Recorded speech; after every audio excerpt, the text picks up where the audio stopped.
is Ali Terracino, and I am currently interning at the Center for Service and Social Justice.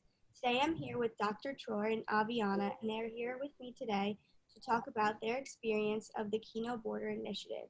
Thank you so much for agreeing to talk with me today. Let's get started. So tell me about what made you guys decide to become involved in this program. Aviana, do you want to go first? Sure. Well, I think Dr. Troy and I were both all set to go to the border this past May, but because of COVID, unfortunately, we couldn't. And I think that immigration is just something that we're both very passionate about. So even though I wasn't able to physically go to the border, and any opportunity I had to learn about immigration more, I really wanted to jump at the opportunity. And I think I'll echo part of what Aviana said is, yes, we were supposed to go down in May, and the pandemic canceled that. And then when Barbara King from Campus Ministry offered us the chance to do the virtual immersion program, I jumped at it. Immigration, particularly asylum and refugees, is something that's very passionate. I'm very passionate about, and so I didn't want to miss this opportunity. Okay, great. Thank you. What was the most powerful or meaningful part of this experience?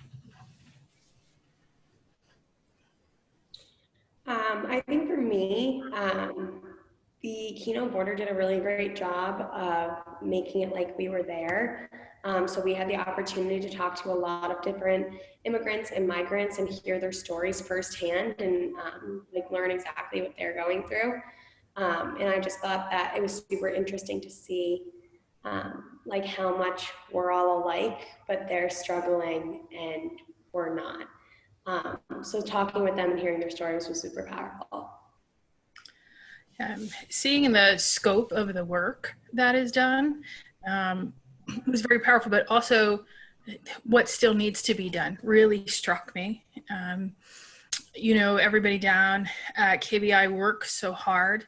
There's just this overwhelming need. And so seeing that firsthand, well, virtually, obviously, of what they're doing, but really the magnitude of the issues that we're facing was very, very powerful for me. And along speaking with some of the individuals who are seeking asylum and hearing their stories really brought home what they're facing and why they would be courageous enough to leave everything they know to start a new life with basically nothing in order to keep their family safe. That was really heart-wrenching, actually. Seems like very powerful stuff and moving that you guys both felt. So my next question is going to be, how do you think as individuals you can help spread awareness about this program and get other people involved? I think that when you go on an immersion trip, the goal of that trip, of that experience, is to learn. And even though Dr. Troy and I were not able to physically be there and feed the migrants meals or actually interact with them, we learned so much just through talking with the migrants and talking with the people at KBI for the week. And I think the biggest thing that we could do is we could bring back to campus and bring back to the Scranton community everything we learned and just share that. And I think that once other people hear all the stories that we heard, they're going to want to help and they're going to want to do more and they're going to want to advocate. Yeah, and I completely agree with Aviana. And then I feel like I'm in a lucky position that I can bring some of these issues into my classes so I can expose my students to what's going on. I'm also lucky I teach in the counseling department. So part of listening to people's stories is natural for us because this is what we're teaching people to do. So just spreading awareness that way and then contributing to what's going on campus and some of the things we've decided we're going to do this semester. And then for the broader community, helping people understand the importance of who they vote for and how that impacts a lot of this legislation and how it impacts people's lives, not only here in the United States, but around the world. And so the more we can vote for people who value human dignity, who understand that we're all part of the same family, I think the more we're going to really overcome some of these issues that are happening and help people. Oh, that's great. So, how would you guys say this experience was virtually? Because it most likely will have to be virtual for at least this upcoming year, I would say also. As I said before, I think Kino Border did a really, really great job with really making it so that we were there with them. So like one of the activities we did was like a virtual hike that the migrants would take to cross the border. And that really felt like we were in the desert. Besides the heat, we had every experience that they had, and even like just showing us around their facilities. So I do think that they did a super great job. We met a ton of great people at KBI, and we met a ton of great migrants. So I was really lucky to be part of it. And they really, KBI staff did a phenomenal job in helping us walk virtually with their program and with the people they serve.